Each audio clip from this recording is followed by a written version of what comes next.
Now, St. Louis City Police tell me since the unit began in January, they've made more than 600 arrests. And detectives say it's working because they've picked out the city's most prevalent crimes and where they're happening.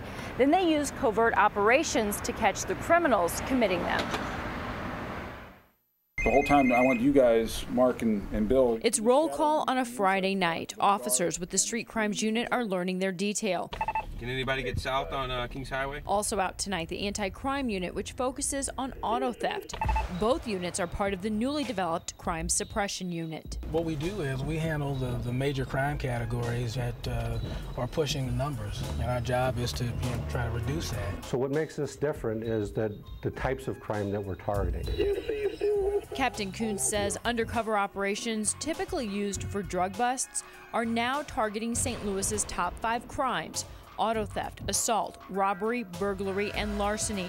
Kuntz says these crimes directly affect neighborhoods and they're typically committed by repeat offenders. 1 out of every 4 offenders we deal with is a probationer or a parolee. 20% of the people are doing 80% of the crime, and so we target those 20 percenters. And if you can keep those guys, locked up, then you can affect crime. We're going to follow you. The teams do that by analyzing weekly crime numbers that show what crimes are happening where.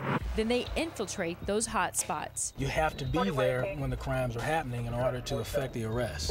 They set up stings, make arrests, then follow through prosecution, something other officers simply don't have the time to do. Since the Crime Suppression Unit has gone into effect, we've seen the quality of cases that are coming in through the Warrant Office improve. And because of that, Gravis says it's too soon to tell for sure, but she expects charges from arrests like this one to stick. In general, more than 98% of the cases that we issue result in convictions. And considering that the Crime Suppression Unit is doing more intensive work and, quite frankly, better work than you might see from a brand new police officer, I would imagine that that number would be even higher.